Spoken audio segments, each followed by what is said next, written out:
Okay, we're going to go ahead and get started.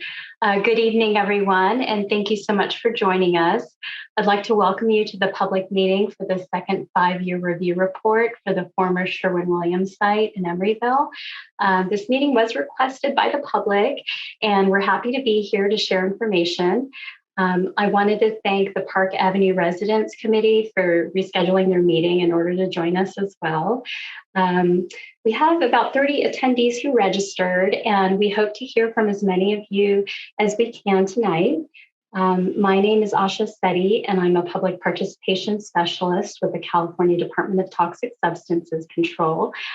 We are one of 6 departments within the California Environmental Protection Agency, and an important part of our mission is to restore contaminated land in order to protect public health and the environment. I'll be facilitating the public comment portion of this meeting and encourage you to provide us with feedback. This meeting is being recorded. You've all entered in viewer mode with cameras and mics turned off. Now I'd like to introduce you to the other DTSC staff that will be a part of tonight's presentation. First, we have Bud Duke, who's the project manager for the site. Can you say hi, Bud? Hello, everyone. I'll turn on my video as well. Okay, hello, great. Everyone. Thank you. And the next we have Jose Salcido, who's a supervising hazardous substances engineer. Can you say hi, Jose? Good evening, everyone. Great. Thank you, Bo. Next slide, please. Next, I'll go over how to participate in this Zoom webinar. There's 2 ways you can participate. During the presentation, you can type a question by clicking on the Q&A icon that's at the bottom of the screen. We do have a lot of content to get through, so please bear with us, and we'll respond to them after the end of the presentation. I will be monitoring these to see if there's any quick clarifying questions that we can take along the way. And then after the presentation, we'll also take questions using the raise hand icon, which you can also find at the bottom of the screen. When we call on you, you'll be able to unmute yourself at that time. My colleague, Tammy Pickens, will be assisting with this. For anyone calling in, there is a way to raise your hand and unmute yourself, and that's by dialing *9 to raise your hand, and then to unmute yourself, you'll have to dial *6 when you're called on. We'll alternate between phone callers, Q&As typed in, and those that have raised hands. In case we do encounter any technical difficulties, let's try and have patience with each other. If you're unfamiliar with using Zoom webinar, we'll do our best to assist you. And if anyone is in need of live transcription, please let us know and we can turn that feature on. Next slide, please. Next, I'll go over the agenda for this meeting. Our project manager, Bud Duke, will provide a presentation that will be no more than a half hour. He'll cover the site history, the purpose of a 5-year review, the second 5-year review report, along with the proposed conclusions and recommendations. Then we'll have the remainder of the time, about an hour, to answer your questions and receive your input. So that's it for opening announcements. And now I'll turn it over to Bud. So jumping into this, TSC's team is rather expansive. We've got a lot of support help. In addition to myself as a project manager, we have Jose Salcido, my supervisor, who actually also acts as a co-project manager. Asha introduced herself already. We have a number of other support staff, risk assessors, geologists, engineers, industrial hygienists, and the public information officer. The responsible party or the property owner for the site is Lennar, and their consultant is Arcadis. This is a site location map showing the site as an aerial photo in relationship to the other features in the area. The bay is over to the west, north is up. There's the freeway, the retail establishments.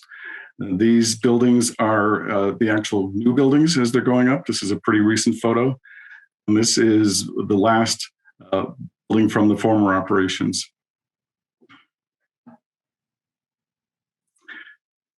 The site history of the site was used from the early 1900s until 2007 to manufacture paint, oil-based and latex, in addition to pesticides, lead arsenic pesticides. So that's where the arsenic came from.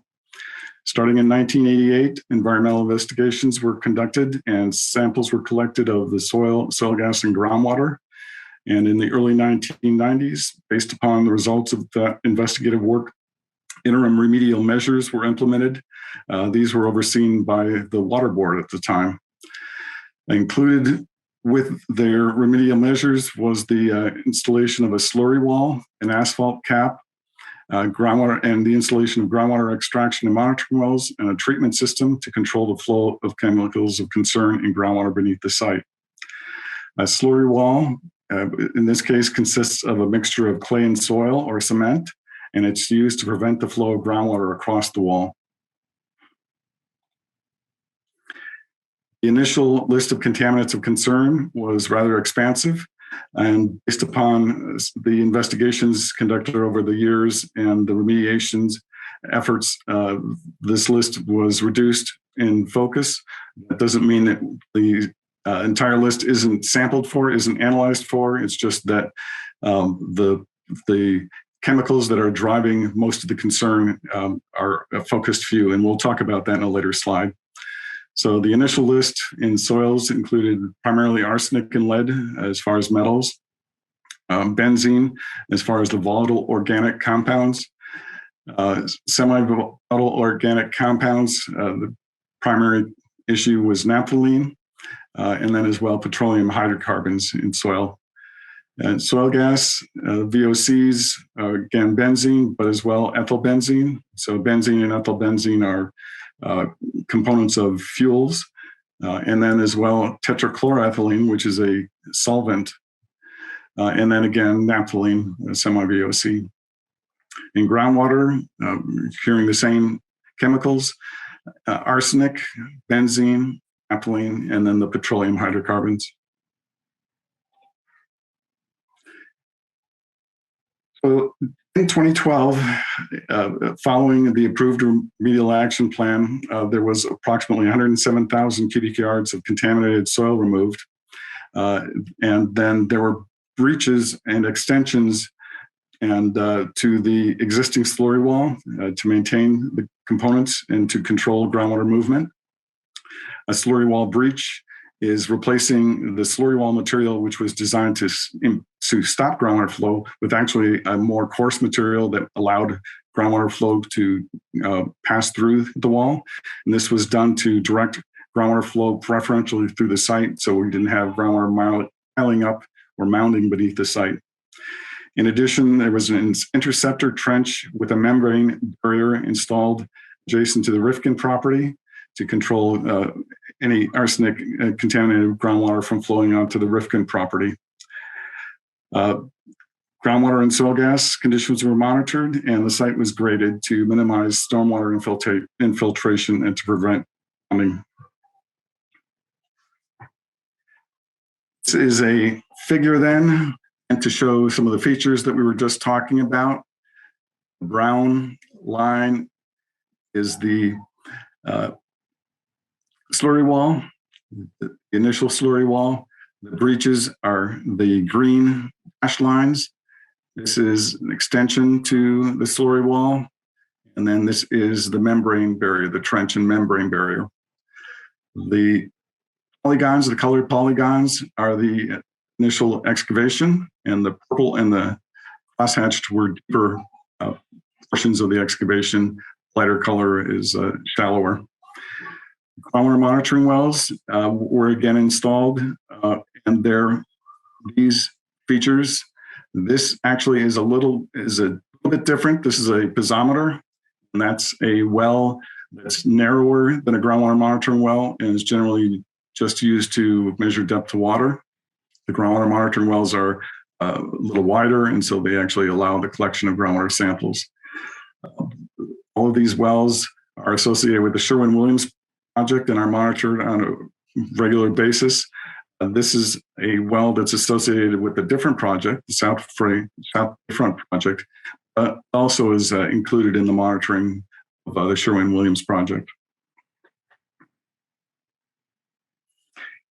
Land use covenant then was recorded with Alameda County in 2012.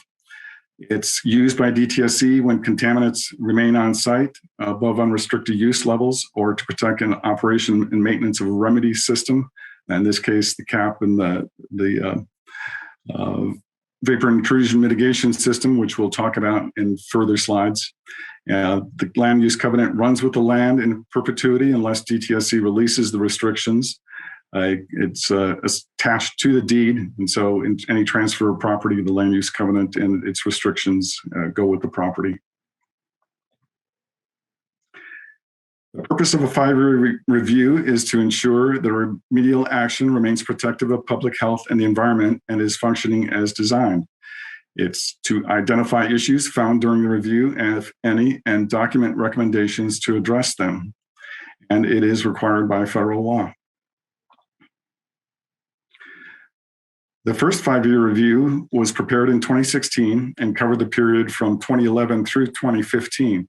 And so from the remedial actions that were conducted in 2011 all the way up to 2015. The remedy in the first 5-year review was determined to continue to be effective in achieving the remedial goals and preventing human health exposure to contaminated soil and groundwater. Groundwater quality effectiveness criteria were being met at the site, except for 3 monitoring wells, which exhibited increasing trends of arsenic concentrations. And 1 soil sample location was recommended to be addressed during redevelopment due to elevated arsenic. The concentrations of arsenic in the 3 monitoring wells were monitored in response to the recommendations and returned to less than the cleanup criteria, and so no additional actions were required. Subsequent sampling, as recommended in the 5-year review report, the area of arsenic contaminated soil was defined to be of limited extent. It didn't reach the south site boundary or Sherwin Avenue. This is the arsenic hotspot that some may be familiar with. It's referred to in several project documents and in the fact sheets. During the first 5-year review, there were no buildings over areas with a soil gas issue, and so there were no remedies for soil gas that needed to be evaluated.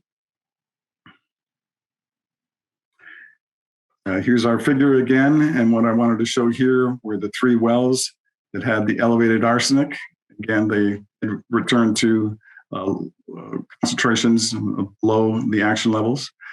And then this over here is the red spot, is the soil sample for the arsenic, the exceedance, and the box around that is the area that finds the extent. So sampling was conducted both to the east, north, west, and south, and at depth to verify that the contamination was limited in extent.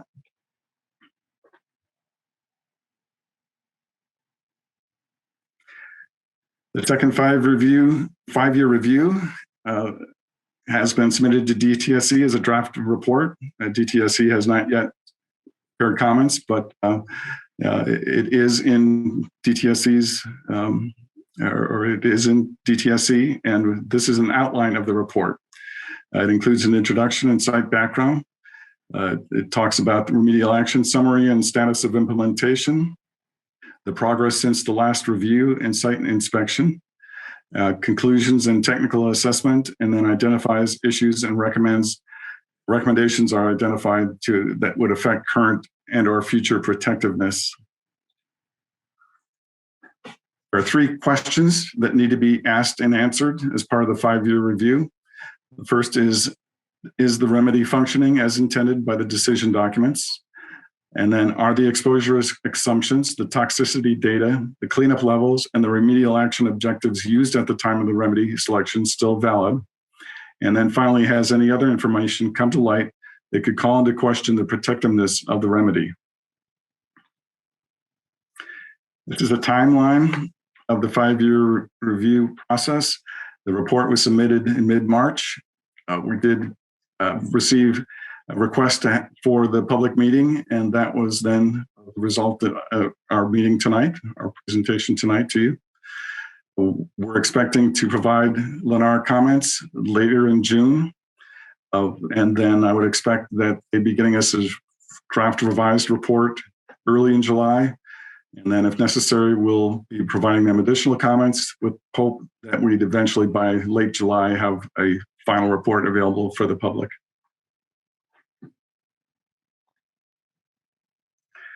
So this is that reduced list of contaminants of concern that I talked about earlier.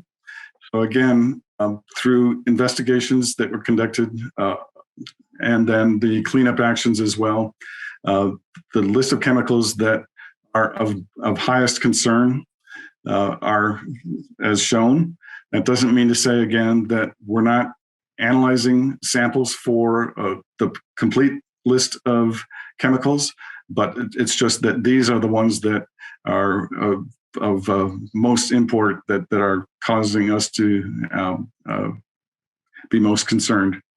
So again, in soils, we're talking about arsenic and lead and naphthalene.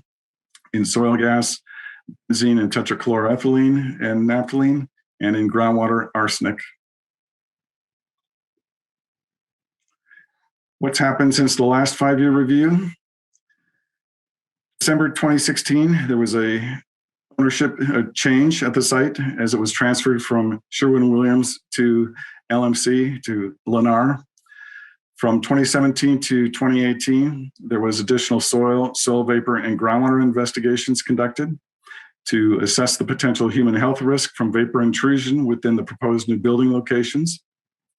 And this resulted in the discovery of soil gas with elevated naphthalene. And that's the naphthalene hotspot that some of you may familiar with that term. And in addition, then there was a soil sampling that was done to define the extent of that elevated arsenic, or to define that arsenic hotspot. And then soil gas samples were also collected from the existing building 131.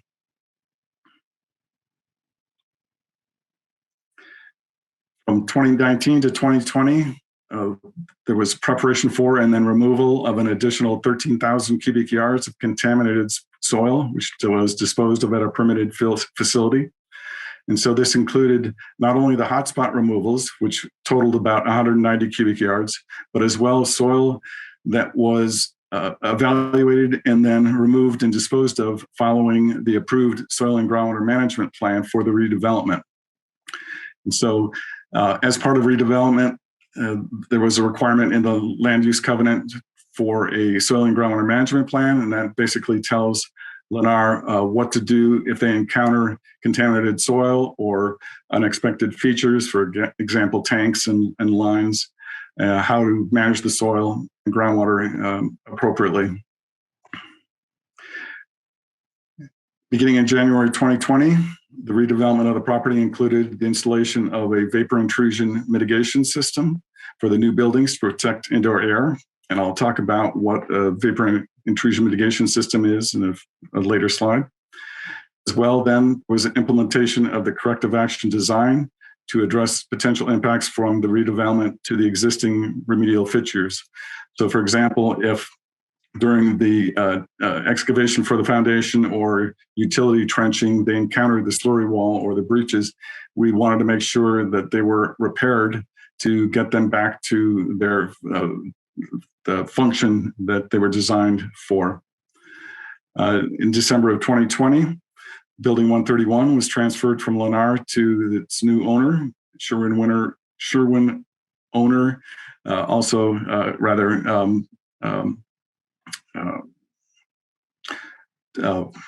responsible, not responsible, I'm drawing a blank for the term, but anyway, represented by Steelwave. I apologize. The conclusions included in the draft report included that the implemented remedy and additional remediation activities conducted in 2019 and 2020 have been effective with achieving the remediation goals. The data collected from the groundwater monitoring program has been consistent with the remediation goals. Remediation system components are operating as intended, and along with the land use covenant, are protective of human health and the environment. And the current redevelopment activities have required modifications or repairs to the remediation system components. That is the wells, slurry walls, and breaches. And these, again, are being managed in accordance with the TSC approved documents. Groundwater at the site was higher than normal during the winters of 2016, 2017, and 2019, but returned to normal depths after a 3-month period each year.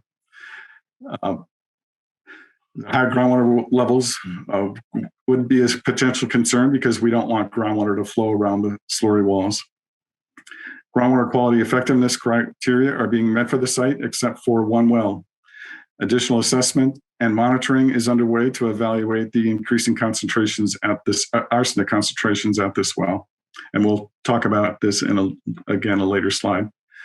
Ongoing implementation of the vapor intrusion mitigation system includes installation of vapor barriers with passing venting systems under the 4 new buildings. And so what this involves is a vapor barrier, a liner included with the foundation to make sure that soil gas doesn't move from the subsurface into the building. In addition, then there are slotted wells installed under the foundation in a bed of gravel that are used to collect soil gas, contaminated soil gas, and it's directed then on to pipes that run up alongside the building and are vented at the surface. So the system is designed to be converted to an active system if necessary. Initially, it will be a passive system, and so there will be a fan, a turbine on top of the pipe that the breeze or the wind can turn and create a vacuum and then pull the soil vapors out of the ground. And if necessary, if the sampling show concentrations to be higher than we're expecting them to be or requiring them to be, there'll be an ability to attach an electric fan and pull a stronger vacuum and so pull out more soil gas. The current land use covenant is protective of the complete remediation system, but an update is anticipated to address changes to the property boundary and ownership of Building 131. Recommendations and follow-up actions included in the draft second 5-year review report include for soil, the excavation of soil remaining from the arsenic hotspot, which could not originally be accessed. The preparation, of completion reports for the current soil and groundwater management plan and corrective action design, and the preparation of a new soil and groundwater management plan after redevelopment is complete. So again, the existing soil and groundwater management plan is for the redevelopment activities. And once they're done, then there will be a need to, again, have a plan to how to deal with soil or groundwater if it's encountered, if they're needing to dig into the ground after development. So if they were replacing a water line or putting in a tree. For groundwater, we need to repair a northern slurry wall. There's a portion, again, that needs to be repaired following the corrective action design. And complete documentation of all the repairs and modifications. There was one well box that was damaged, and so a well box is a feature on the ground surface where a monitoring well gets to the ground surface. It was damaged by some heavy equipment, so that well box needs to be repaired. And then for 3 wells, they originally extended above ground level, but to allow, again, use of the property, they will be cut down to ground level, and then as well have well boxes put on. And then also to verify the arsenic concentrations at that well with exceedance. In addition, they will be evaluating groundwater elevations along utility corridors and reviewing and continuing to implement the groundwater monitoring program, and then reviewing the standard operating procedure for groundwater collection. For soil gas, they'll continue to install the vapor intrusion mitigation system, prepare the completion report, then begin quarterly sampling and monitoring of the system. And then additional soil gas samples will be collected as required by DTSC. Revisions to the existing land use covenant will include incorporating arsenic and lead in soil, revising the property boundary following the sale and transfer of Building 131, identifying the change in property ownership, providing written notification of that property transfer to DTSC, updating the assessor's parcel numbers, and recording the updated covenant with the Alameda County Recorder's Office. So this slide then is meant to show the 3 wells that were stick-up wells and now will be cut down and turned into surface completion wells. This is the well that had the well box. This was a surface completion well. The well box was damaged, and so this will be repaired. And then over here is the hotspot, the naphthalene hotspot, again, the arsenic hotspot.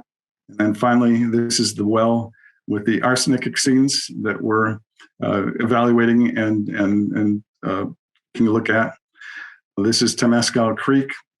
Is stippled as the open portions of the channel, and then the white are the closed portions of the channel as it runs underneath the rail yard. So with that, that's the end of my presentation. Thank you very much. And I'll turn it back over to Asha. Thank you for the presentation, Bud. We recognize that was a lot of technical information to cover. So if you have any questions about the terminology that's used, or if you want us to go back to any of the figures, we'd be happy to do so. Also wanted to mention, if you'd like additional information about the site, you can access all the project-related documents on our EnviroStore database that's listed here. Please don't hesitate to reach out if you need assistance, and I can walk you through it or send you direct links to any of the documents that you request. Here's contact information for both Bud and I. Feel free to get in touch with us anytime. Our contact information and the EnviroStore link is also listed on the public notice. So that takes us to the end of our presentation. That was a lot of information that Bud covered, and now we want to hear from you.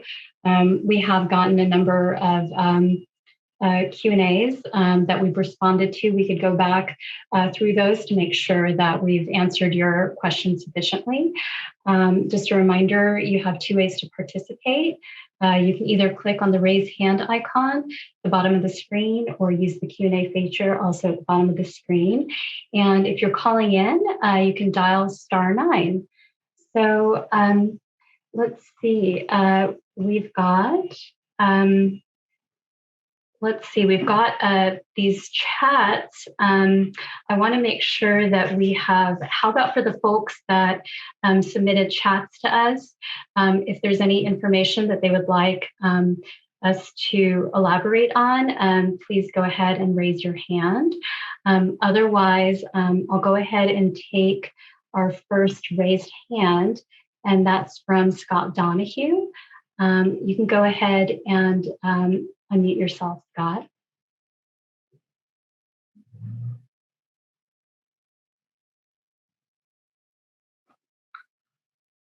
Can you hear me? We can, thank you. Okay. Welcome. The older building, 131, is planning to have the ground floor removed so that the ceiling height will be higher for its new use. When this ground floor is removed, who will monitor the soils and the soil vapor going forward?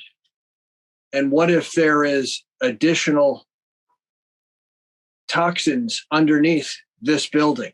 How will this be dealt with? Great, thanks for the question, Scott. Jose? Okay, thanks, Jose. Well, yes, we are in communication with the new owners, and they will be submitting their own plans similar to the one that was submitted for the Sherwin Williams site. That will have a plan as to how to address those soils once they're encountered. So the same requirement that was in place for Lennar to access those soils beneath the ground floor, the new owner has to come up with a plan for our review and our approval as well.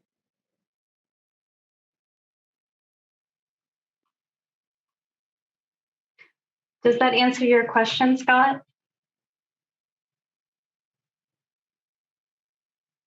I have an additional question. May I ask an additional question? Sure, please go ahead. The more recent hotspots that were discovered next to Sherwin Street make me a little concerned for the soil and groundwater underneath Sherwin Street. Does DTSC monitor underneath Sherwin Street? And what if there are elevated toxins underneath the street?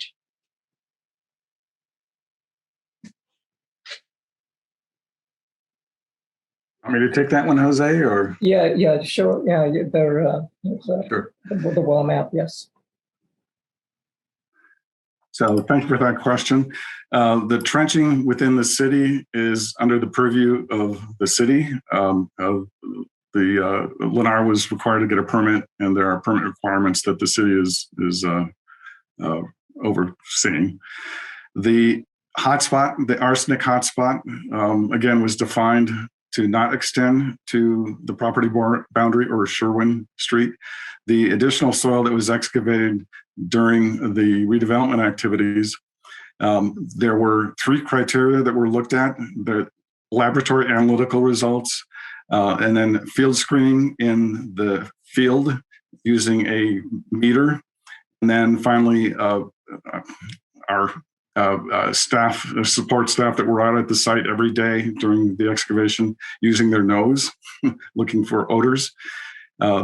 So we directed them to extend the excavation, but it was based upon an odor.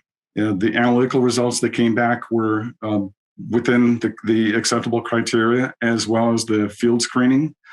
But because there was an odor being detected, we asked that they dig some additional soil out, and with the idea being that it's going above and beyond what was required, what was necessary, but we've thought it best again that we go with the safest route. But the expectation, again, based upon the results that we've seen, is that the contamination wouldn't have extended to Sherwin Avenue. And if that answers your questions, or if not.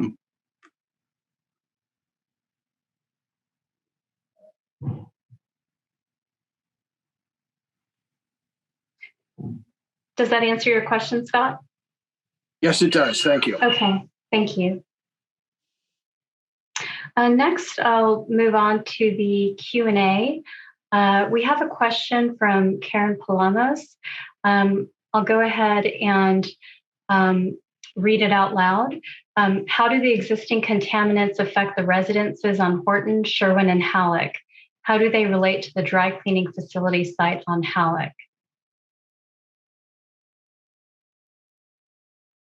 Is that one that you'd like to take better, Jose? I just unmuted myself, so start my video back up.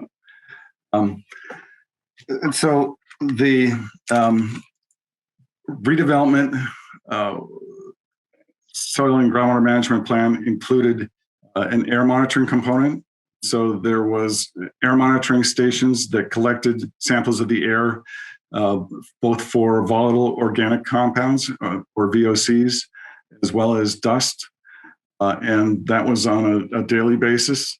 And based upon a concern expressed by a member of the public, we had them extend that monitoring after hours. In addition, there was 3 investigations conducted where analytical samples, again, from the perimeter air sampling stations were analyzed for VOCs and for dust, and reports were developed that showed that there wasn't an increased risk above the ambient conditions in the area. And so the upwind samples were similar to the downwind samples. And all of that, again, information was compiled into 3 different reports, which are available to the public. But that again proved that the earth disturbing work at the site wasn't impacting offsite parties. Unless there's a follow-up question, I'll go back to mute and Okay, thanks, Bud. my video. Karen, if you have a follow-up question on that, let us know. Otherwise, we'll move on to the next raised hand, and that's Tim Curran. Go ahead and unmute yourself.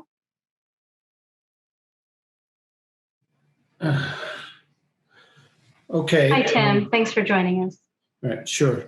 So, in fact, previous soil samples did show contamination on Sherwin Street in the right-of-way. In practice, the excavations in the right-of-way were under the city's oversight, who has no expertise in toxic control oversight management activities. They have the soil groundwater management plan to refer to. But so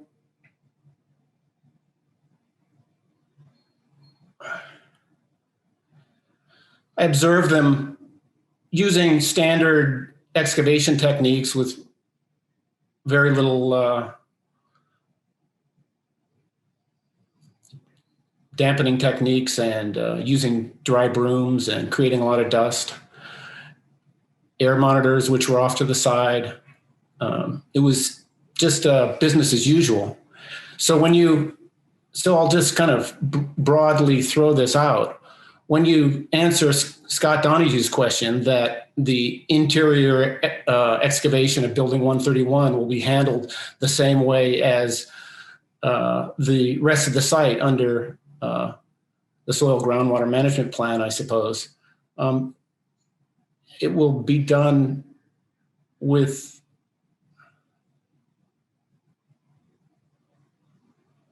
the same results. I guess my question is,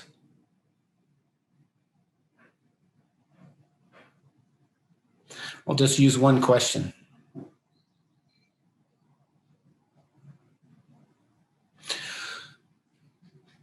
In using the soil groundwater management plan as the guiding document for the excavation of the site, and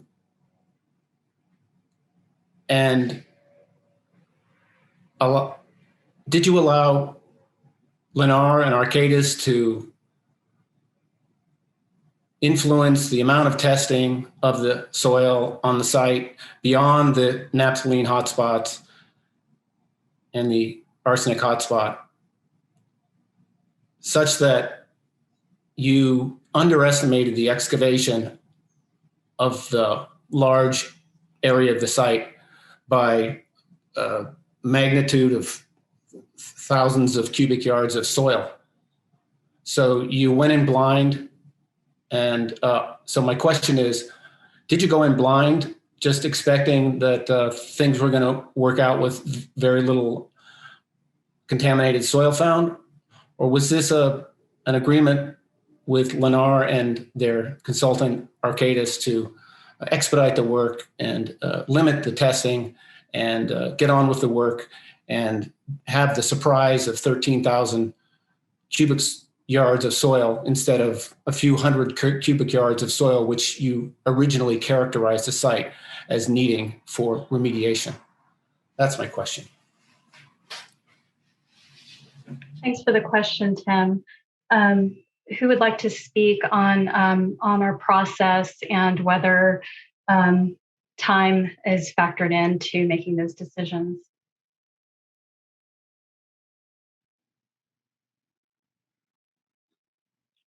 I guess I'll jump in on that. And so I'm hearing a couple of different issues or concerns. One being the soil and groundwater management plan and whether it was adequate to address what they found at the site as they removed the concrete and began redeveloping the site.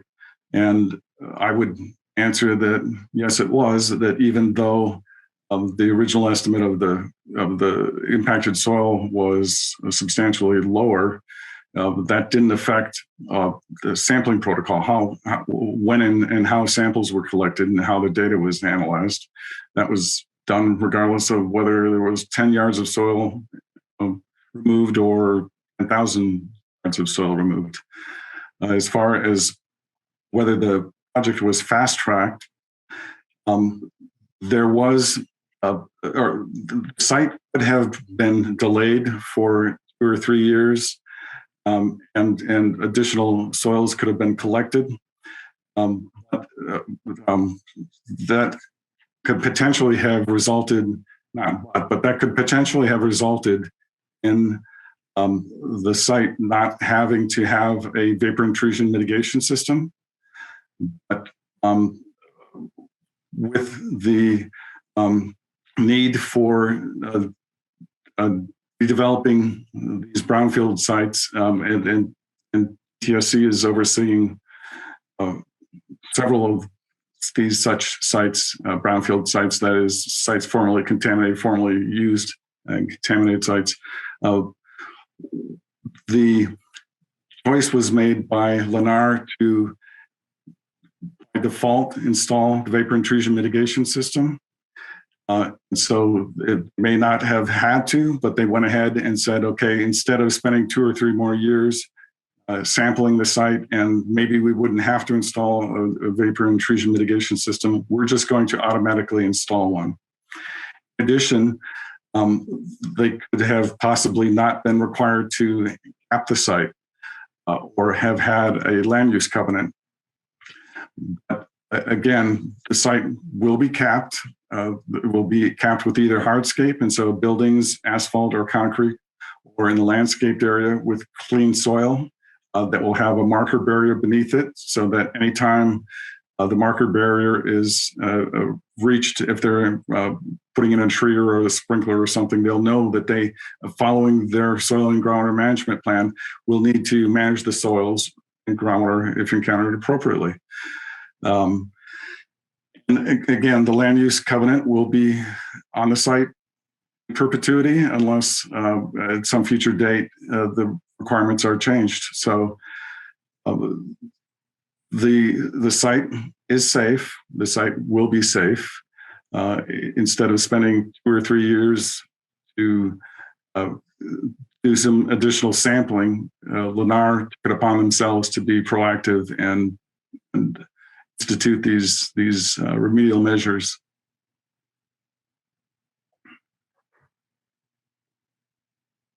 Thanks, Bud.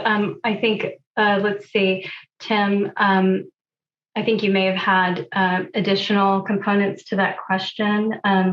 I heard you asking if we went in blind. Is that something you'd like to add on to, Bud or Jose?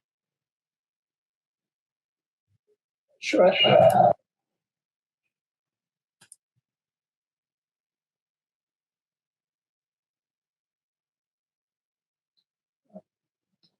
I believe that not going in blind, but we did have a plan. Some sort of groundwater management plan had contingencies in case features were encountered, in case pockets of contamination or underground tanks were encountered. So those were all contingencies that were identified in the soil and groundwater management plan. And they weren't completely unanticipated. So then when they were encountered, there was already a contingency in place as to how to address them once they were encountered, and how to manage that soil and move on with the additional removal of the concrete. So I wouldn't say we went in blind. I think that some of those were anticipated, and as they were encountered, they were addressed. Tim, did that answer that multi-parted question you had? I have a follow-up, I guess. Okay. Yeah. So, Jose, what I'm trying to get at is DTSC told the surrounding neighborhood that there'd be a few hundred cubic yards of soil removed, contaminated soil. You lost our trust when that few hundred cubic yards turned into 13,000 cubic yards. And you're telling me that, of course, there was a plan to deal with the soil as it was being removed, but the magnitude of the job of the removal of the soils speaks to not being prepared to communicate to the public the extent of the contamination that was going to be worked up with the disturbed soils and then be monitored by 4 perimeter air monitors, most of which were in having problems with humidity half the time and showing false positives and whatnot. So I'm asking if the initial decision to communicate to the public that it was a limited amount of excavation, then find out that it turns out that it's an extremely extensive amount of excavation, is the way DTSC handles these kind of remediation projects and communicates with the public on a usual basis? Or is this a special case that somehow the job just grew to be an enormous job? We thought we'd gotten through the original remedial actions and the original excavation, and that there was only a naphthalene hotspot and a arsenic hotspot left, a couple of hotspots. And those were turned into the whole site removed at the pace of Lennar and Arcadis doing their testings, following the soil groundwater management plan, and in the same time losing complete trust and causing great stress in the neighborhood of people who have to live next to such an extensive DTSC overseen project. Not just the development, the clean soil development portion of the development, but the DTSC portion of the development. So I'll reiterate, the question is this unusual that you characterize it as a few hundred cubic yards of soil and then it turned into 13,000? Or is this special to this site? Thanks for the question, Tim.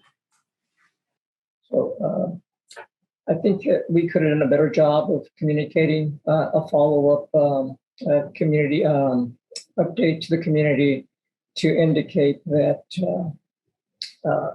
So I think that what happened was that we had the not the soil, but the hotspot removal work plan that got implemented, and then shortly after that, we approved the soil and groundwater management plan for the redevelopment.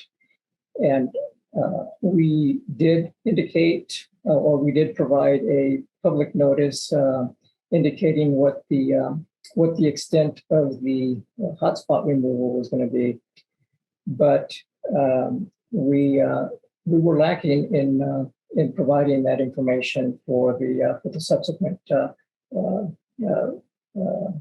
and groundwater management plan. So I do see your point. And I think that DTSC could have done a better job of expressing that, now we've transitioned, the amount of soil from the soil from the hotspot removal has been removed and excavated. We've transitioned into this, and we anticipate that more soil is going to be removed. And if we had an estimate, we could have given a better estimate at that time. So yes, I understand your point, and I think that DTSC could have done a better job of communicating to the community on that. When we transitioned from one plan to from the hotspot removal work plan to the soil management plan for the redevelopment, in support of the redevelopment. Yeah, I agree with that, Jose. I think, and if you have suggestions for us and how to do better next time, whether it's, it seems like in hindsight, seems like it would have been good to do more regular meetings with the co-op or updates of some sort, just to, especially, during that time. Seems like weekly would have been good, maybe just a weekly email. And so your point is very well taken. And I think I would say it's not typical from what I've seen projects I've been involved in. So, typically we send out a work notice, before the work starts. And then if there's an update on the length of time or the quantity, then there'd be another updated work notice or communication of some sort. If there's not enough time to pull together a work notice, it'll be an email. And I know that we did send an email update to the email list that we had, but that work was, well underway. I don't think at the time, or at least, I wasn't aware that it was going to continue. So I think ultimately, from my understanding, from talking to Jose, all the proper precautions were taken to protect the neighbors. But ultimately, if there's any periods of time where you feel uneasy with any of the work going on, we want to hear from you. You can call us anytime, and we want to make sure that that doesn't happen again in the future. If you desire more frequent communications, we're always happy to do so. So I'm going to move on to, let's see, our next. Okay, so we took a raised hand. We'll do a Q&A next. It looks like Claudia is next in the Q&A. She's asking what is being done to address the elevated arsenic concentration at well LF-25. And I'll take that on. Thank you for the question. And so Lennar and their consultant Arcadis are actively taking a look at that well.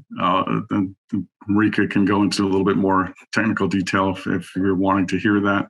But they are evaluating that well, coming up with possible actions in response to what we're seeing. And then as well, trying to look to see whether, or trying to understand rather, what the sources of this arsenic may be. And so if you want anything more detailed, let me know, and then maybe I'll call upon Marika. But if not, we're not ignoring that well, neither is Lennar. Right, thanks. Claudia, if you have a follow-up to that question, please feel free to raise your hand. Sharon, I think you were next with your raised hand, but it looks like you put it down and you have a Q&A. Do you want to go ahead and I can unmute you if you'd like to tell us what you have in the Q&A. Does that work, or would you like me to read it out? Okay, am I unmuted? Okay, yes, we can hear you. Thanks for joining us, Sharon. It was a question, and I think maybe it might have been something that Scott said that had me thinking about this. So Lennar is beginning new trenching, and it's extensive trenching this month on Horton Street. This is for utility power connections. So they, as they do the open up the street, they're required to test the soil being removed. Are they? And so I'm just curious about that. I think that maybe when they did the original trenching that was for the was East Bay mud, that maybe I had understood that they needed to do some testing so they'd know if the soil needed to go to a special repository. So just, will they be doing it for this trenching as well? Thanks for the question. Butter Jose? If you want me, Jose, to answer this, I will. Okay. So thank you for the question. Yes, Horton, the Lennar is working with the city under their permitting again to do some additional trenching in Horton Street. And we were told by Lennar and Arcadis that they've done some pre-characterization sampling. So prior to the trenching, to give them an idea of what they can expect as they remove that soil, but that soil again will be managed similarly to the trenching in Sherwin Avenue under the city's oversight. So.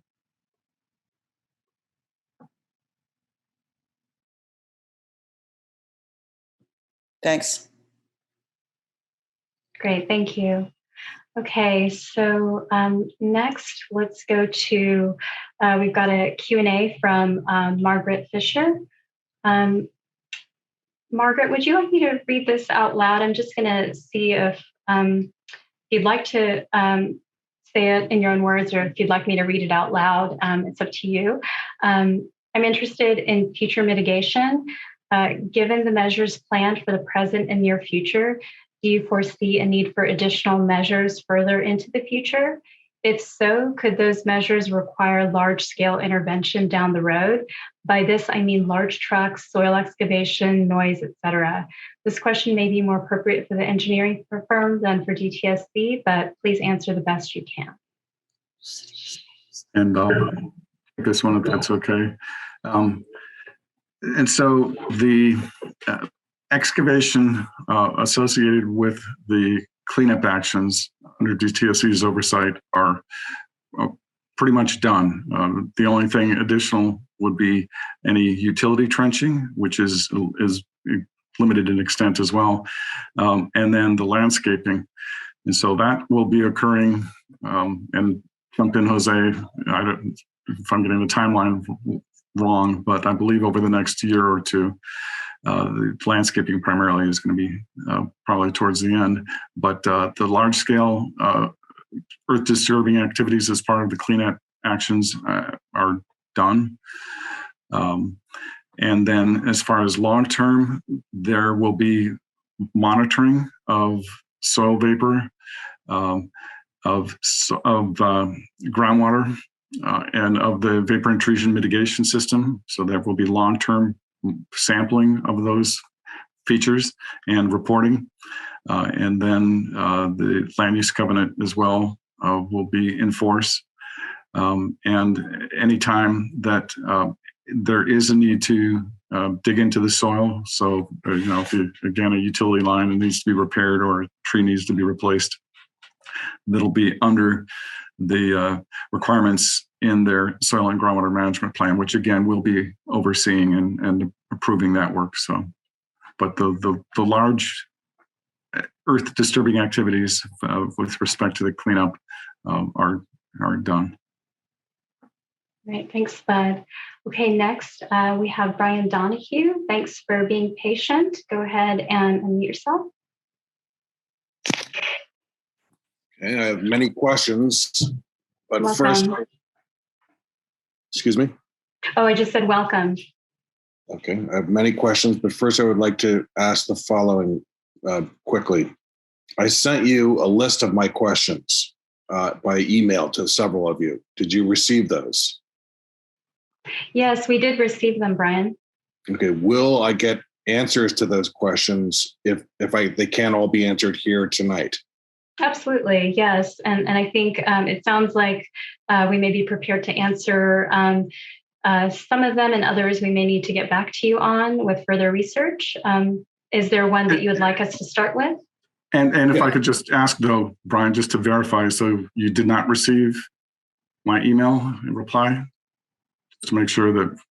No. Oh, okay. Well, yeah, I did reply to your question. I think I replied as well, Brian. So we need to check our Outlook and make sure that messages are going out. Okay, so carry on here.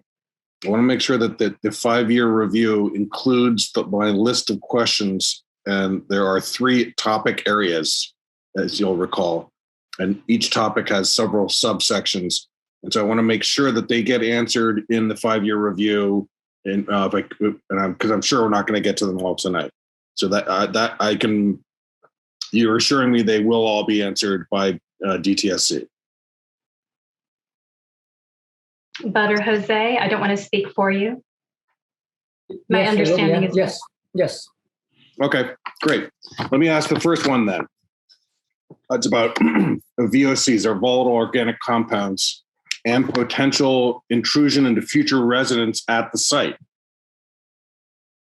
Based on technical memos prepared by DTSC staff, senior staff, including Mr. Johnson and Mr. Hadid in 2019, numerous VOC compounds, including PCE and TCE, were identified as being a potential concern for vapor intrusion at the site. However, the public notice for this meeting only identified benzene and naphthalene as the primary ones. What is the basis for narrowing the field of target analytes? And I would like to request for future, for future plans and reports, you increase the list of target analytes to include the full scans for VOCs and semi-volatile organic compounds, or SVOCs. So again, what is the basis? I guess I'll accept that answer, and then I'll have a follow-up question. So what is the basis for narrowing the list of target analytes? And I'll take that one. So as I mentioned in the presentation, the list of analytes is not limiting what we analyze for. That list of contaminants that I identify, that's just the contaminants that are of most concern, if you will. But every sample contains a full list, a full suite of analyses, whether it's VOCs or semi-VOCs or metals. We don't limit what we're looking for. It's just that what we're seeing is, and that is causing us concern, are what we're calling out in the list. And if I didn't get that across in my presentation, I apologize. And if I could just add on to that, with the public notice, there's not a lot of real estate on that one page. And so, getting all the content into that space, just sometimes we have to really summarize, and we're not able to, list everything. And so that's why, we have the additional information, in the report. And that's why we're, presenting the slides that Bud put together that shows the entire list. Okay. And so I have another question. Okay. Did you want to go through? I know we have other folks waiting too. Are you moving on to if you're moving on to your second question, I'm wondering if you wouldn't mind if I take a Q&A first and then come back to you.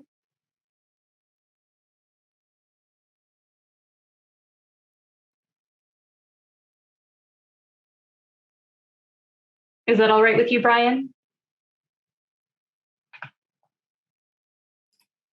Okay, so I'll take a Q&A and I'll come back to you for your second question. Right, thanks. You muted me. Yeah, sorry about that. So does that work for you? If I take a Q&A and come back for your second question? Conduct the meeting however you feel it's appropriate. Okay, thanks, Brian.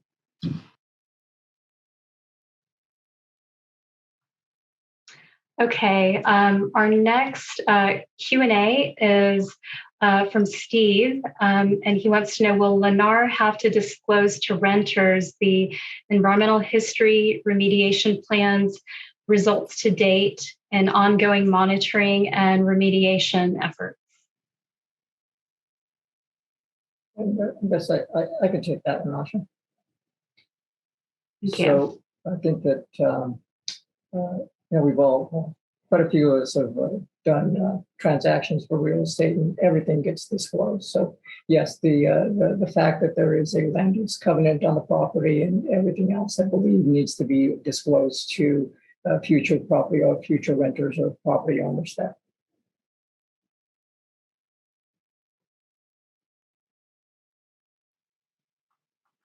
Okay, thank you, Jose.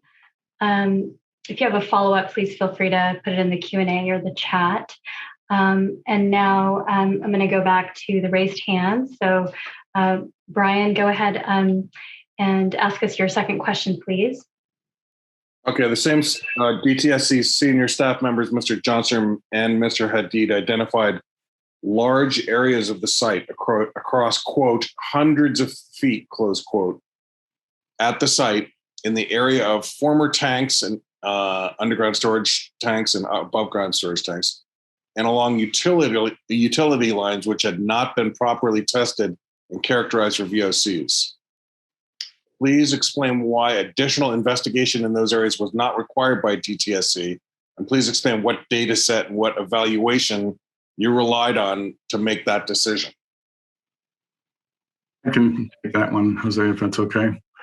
So as stated in the memos, you identified by Mr. Johnson and Mr. Haddad, a properly installed and monitored vapor intrusion mitigation system would be acceptable in lieu of additional soil gas characterization of the site.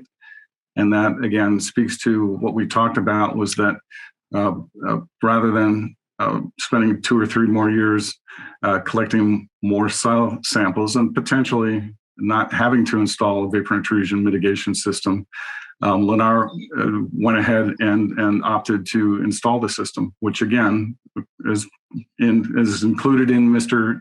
Johnson's and Mr. Haddad's report, was acceptable.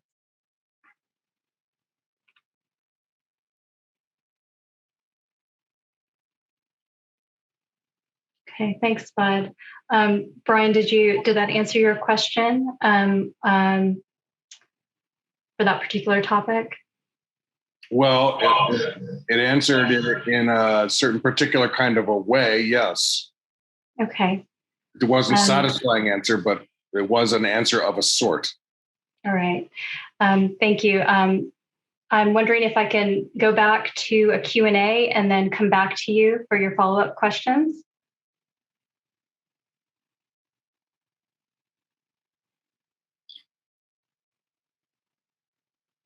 Okay, thanks for bearing with me here, Brian. So next we've got a Q&A from Margaret. She'd like to know if DTSC requires air filtration and if Lennar is planning to install any special air filtration for their building. I can take that one if that's okay. So the vapor intrusion mitigation system does not include air filtration component.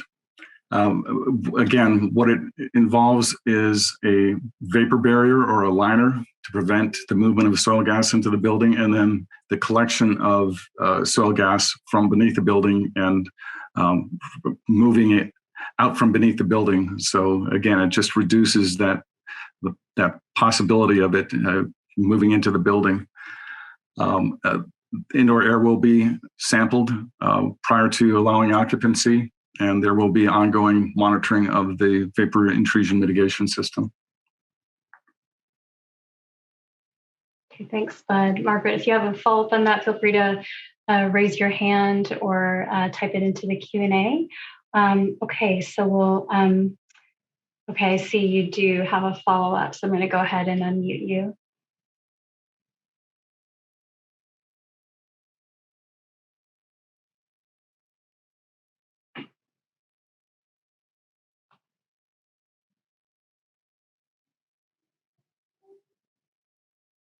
Well, Margaret, I don't know what's going on here. I'm trying to get you unmuted and having trouble here. Let's see. Yep.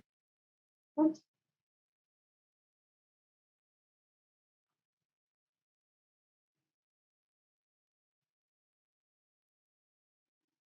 Tammy, could you try unmuting Margaret Fisher on your end and see if that works? Oh, I see. She says she has no mic. Oh, no mic. Okay, I see. She just had her hand up. Okay, got it. Okay, so Margaret, yeah, okay. I see you have your hand up, but I don't see a comment to read out loud from you as follow-up. So, okay, here we go. Okay, now I see it. So you're interested in air filtration in general. Is that something you can address, Bud or Jose, please? Jose, can I call on you for this one, please? Sure. Air filtration within the building. There won't be any requirements from DTSC. I would imagine that the units themselves will have, each will have their filtration system, and then the owners would choose which air filters they're going to have for their own dwelling. but that's not part of the requirements. Our requirements is to make sure that the air coming into, or potential air coming into the building is safe. Once we've determined that, then the filtration, the additional filtration will be on the either the property owner or the property owner themselves.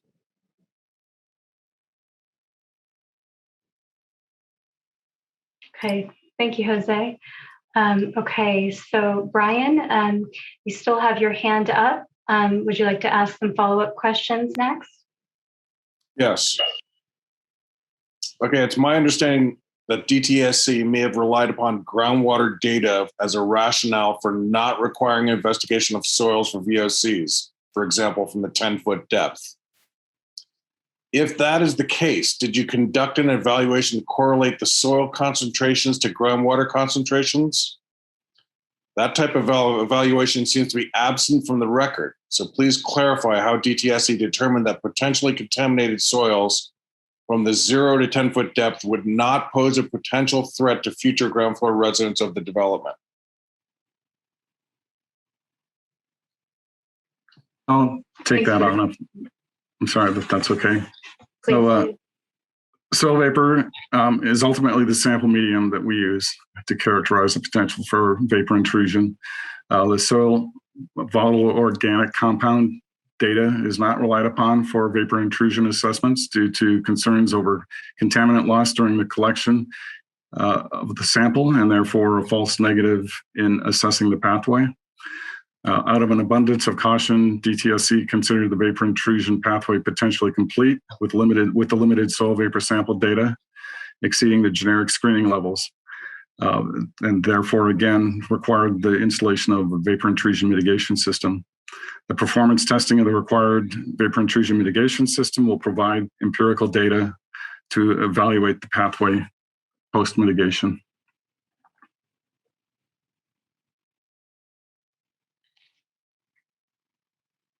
Okay. Of course, as you know, I'm reading off my list of questions that I sent you today. And I want to make sure that before we continue on, that this meeting will be available for the public to see somewhere. Could you tell us where?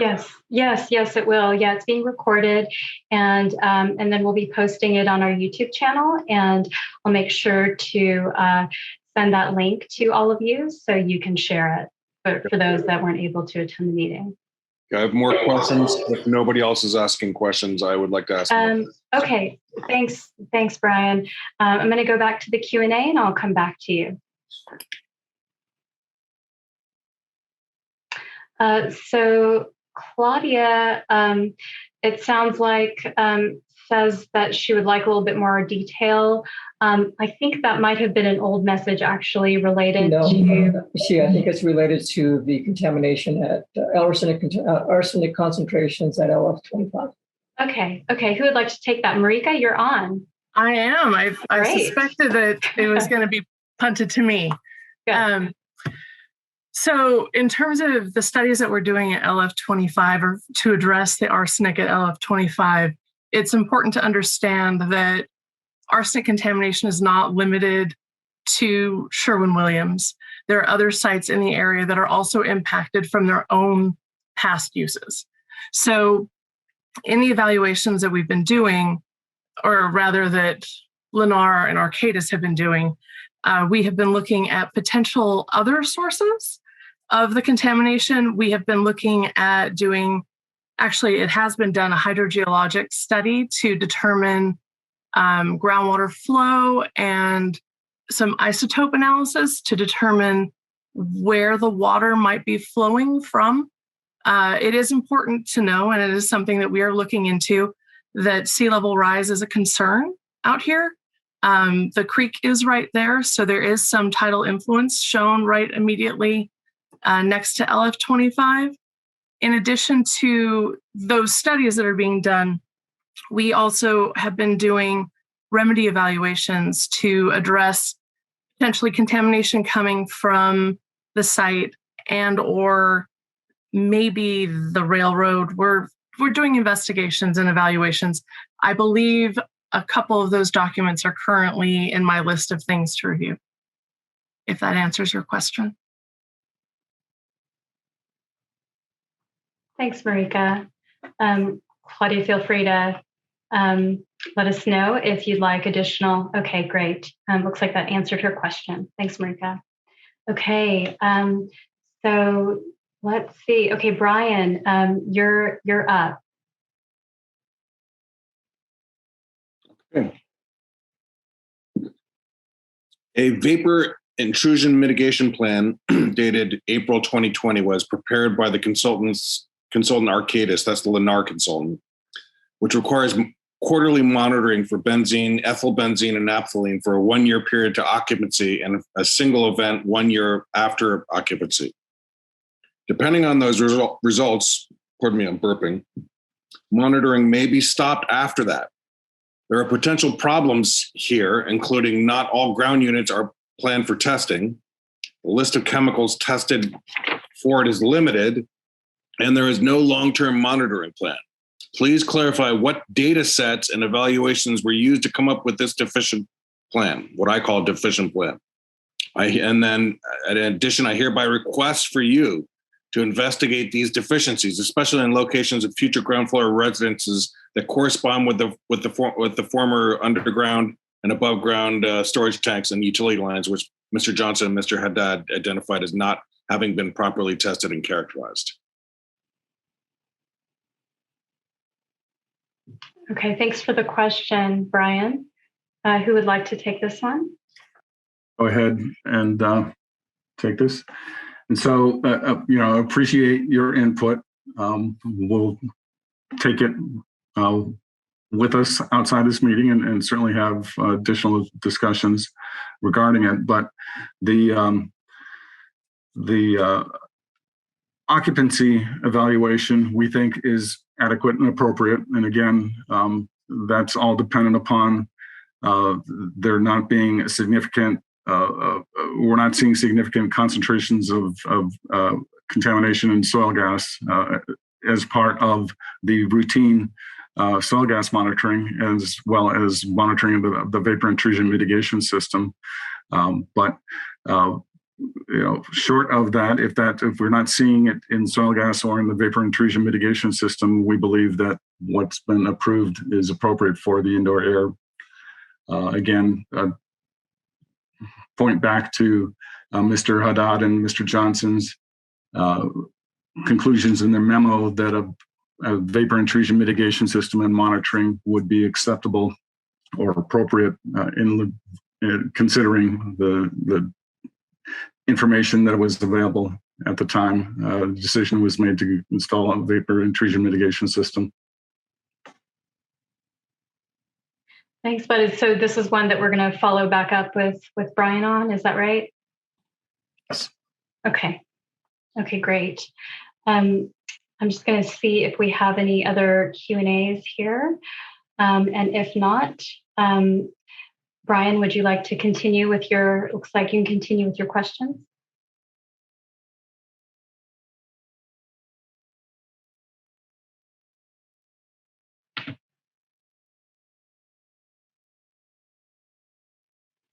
Can you hear me?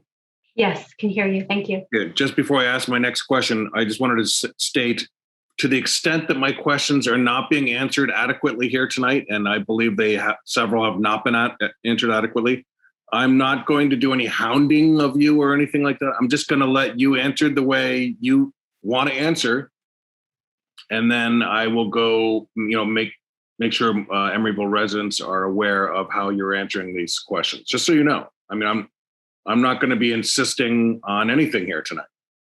So, okay. But let me ask you my next question. Okay.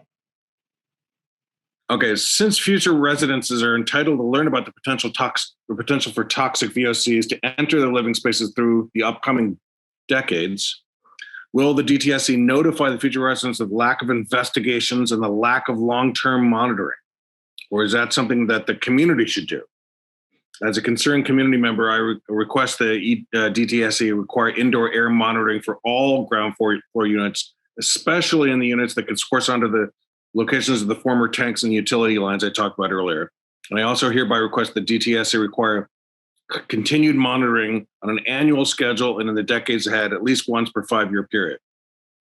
So that question there is, there were 2 questions. Are you going to notify the future residents of the lack of investigations and lack of long-term monitoring, or is that something the community should do? Because I will do it. I mean, I live in the community and I've lived here for 40 years. I'm going to continue living here. I'll do it if you don't do it. Thanks for the question, Brian. Who would like to respond? I can take that on. Excuse me, and then Jose or Asha, jump in as you feel fit. As far as notification of all of the documents, all the project documents are available to the public on EnviroStore. There's nothing being hidden or kept from the public. And then as far as your request for indoor air sampling, we appreciate your suggestions and input, and we'll take those into consideration and respond at a later date. And I guess just to add on to just the general topic of notifications, we're open to, again, open to hearing from you what would work best. Again, whether it's, a briefing at the co-op or more broad at a park meeting, or whether it's an email update or a postcard.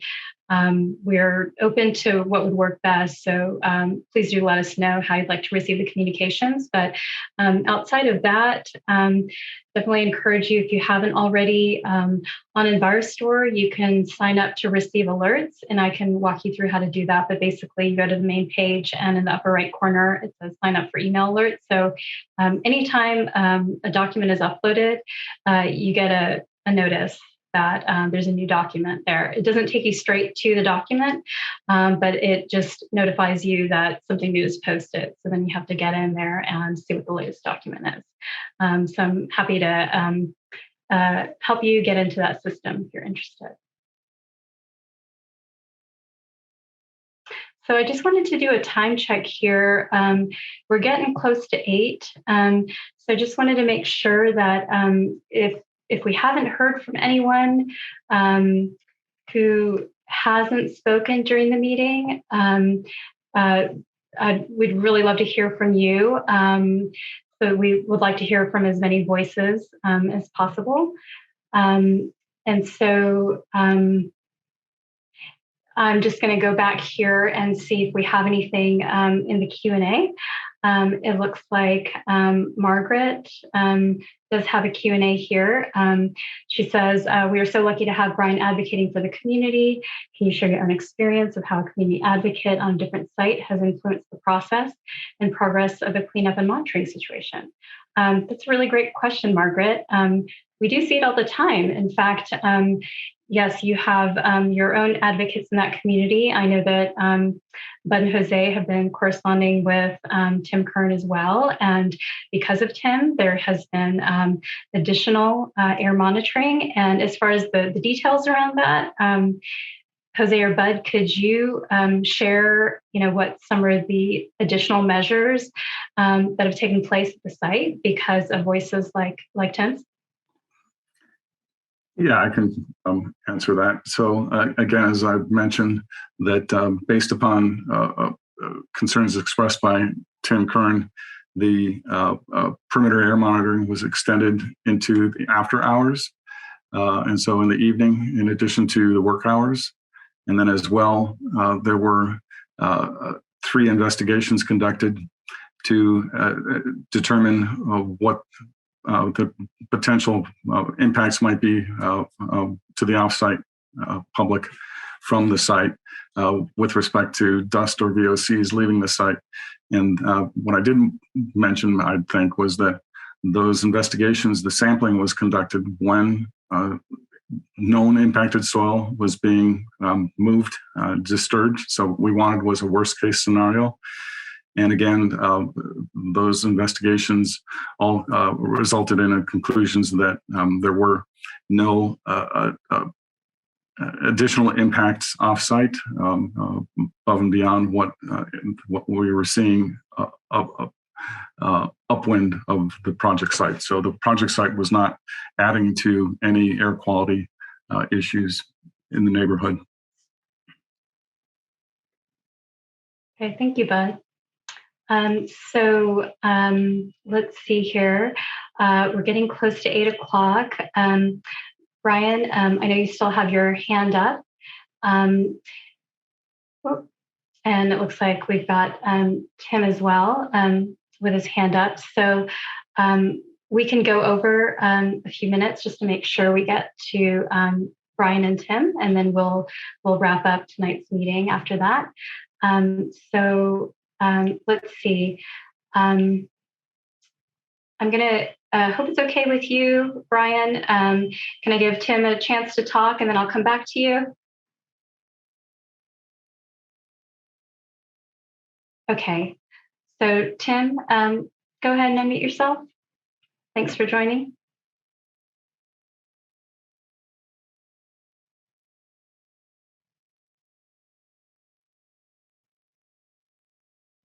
Okay, I'm having trouble here. Okay, here we go. Yes, thank you. So the perimeter air monitoring was extended to include after-hours monitoring. Why did you use air monitors that couldn't take temperature or humidity changes specifically, and were often showing false positives and making the data seemingly unuseful for the public as the data was coming out? I'll take that. And so initially, yes, there were some issues when we added the overnight sampling to the perimeter air monitoring stations, but those were resolved over time, and we were able to get. I'm sorry. They were over time, a long time. Well, right. It took some time to address the concerns or the issues rather that the devices were having. They had to switch out devices, but they were able to get a system then that was not having those issues. Right. Thanks, Bud. Thanks for the question, Tim. Okay. So let's see here. We are at 8, and I'm going to unmute you, Brian. Do you have another question for us?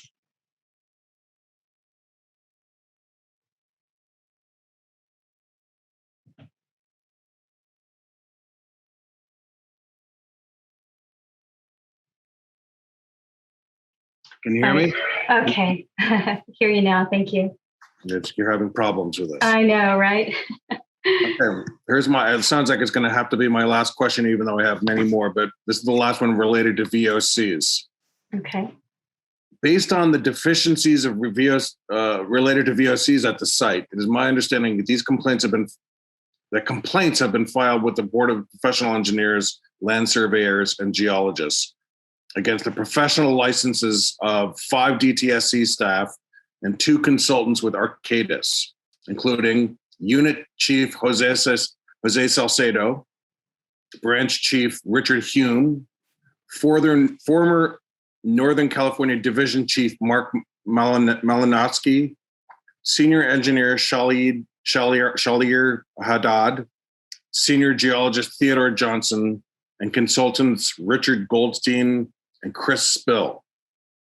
Can you tell us what is the status of these complaints which have been filed against the professional staff related to this site development?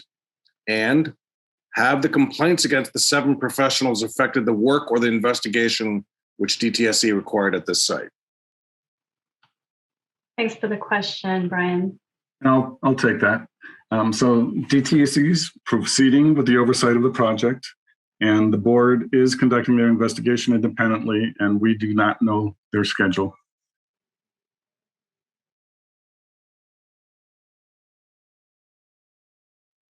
Okay, thank you, Bud. So we're a little after 8 here. I want to thank you all for the feedback you've given us during this meeting. Yes. So we did get one more Q&A, and it was from Madeline. She's asking for the next meeting updates. Has one been scheduled? So. Whether we're going to be doing a follow-up? Well, the question is, when is the next meeting update scheduled? Okay. We don't have anything scheduled currently. We are open to your suggestions. If you'd like for us to come and, brief a neighborhood group, or if you'd like us to present the information in, a different way, we're open to suggestions. And so I'll take it back to the project team. So please do reach out to me, either call or email me, and we'll see what we can get scheduled. If there's enough interest, we'll look into that. So thank you all for the really great feedback this evening. We'll be reaching out back out to those of you who had questions for follow-up. And if you have additional questions that we didn't get to this evening, please don't hesitate to reach out. Thanks for spending the evening with us, and have a good night. Thanks, everyone.